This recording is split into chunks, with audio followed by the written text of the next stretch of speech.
Bruce Shalhoub from the Southern Regional Education Board in Atlanta, Georgia, where I have the position of Director of Student Access Programs and Services.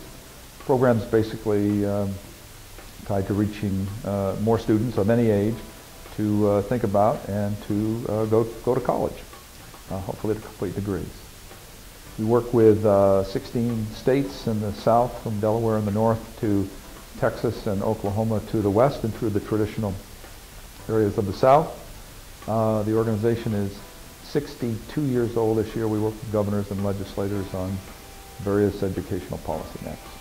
I came to SREB 13 years ago to launch something called the Electronic Campus, and the idea was, kind of keeping with the traditions of SREB, to share resources across our 16 states.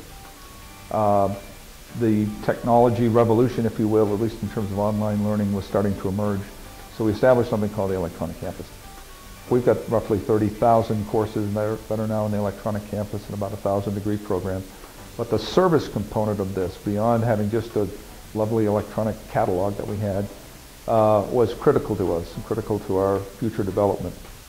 So back in 2001, we began discussions with this company called ZAP and a gentleman named Alan Furstenberg, who was the CEO at the time, about focusing on online learning.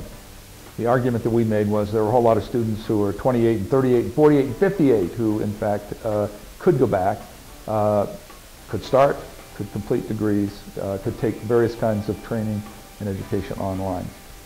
So the discussion led to a partnership relationship with ZAP. With the old mentor systems, we implemented mentor online applications, so that service component that I mentioned earlier really became a significant part, and that has blossomed into our providing additional services beyond just the application, the online application. We're now into utilizing several of the packages that are part of the ZAP inventory, if you will. We started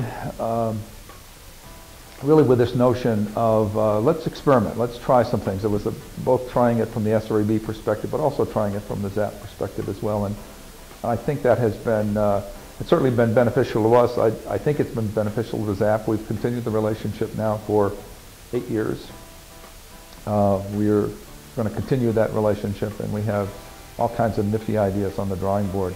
We're now focusing on the adult learner and degree completion, which is a big push in the U.S. these days, as we've slipped behind other industrialized countries.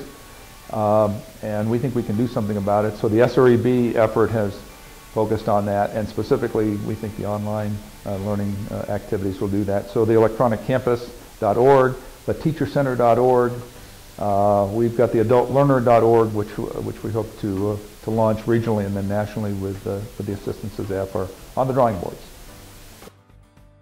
In August of 2005, when Hurricane Katrina hit the Gulf Coast and then Rita, about 2 weeks later, hit, SREB, along with the Sloan Foundation, sought to respond using online learning to assist the colleges and universities, many of them in the greater New Orleans area, that essentially were flooded and were closed.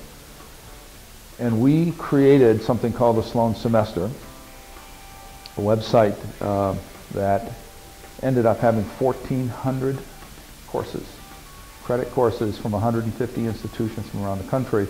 And all of those courses were provided free of charge to students. We served over 2,000 students and had over 9,000 course registrations from institutions that have been impacted.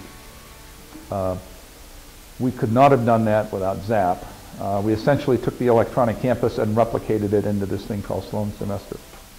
And we still get notes every once in a while from a parent or a student who said, "You remember the storm back in 2005? Xavier University was closed. I was allowed to take 4 courses. I took a course from Community College of Denver. I took a course from Virginia Tech," wherever. Credits transferred back in. I went back to my institution. I finished my degree, and I wouldn't have been able to finish it without you. And again, I don't think in fact, it's very clear we could not have done that without the ZAP leadership team saying, "This is important. We need to do it. What do you need us to do?" And we literally, in a matter of 3 weeks, from having no activity in 3 weeks to having essentially an online institution up and operational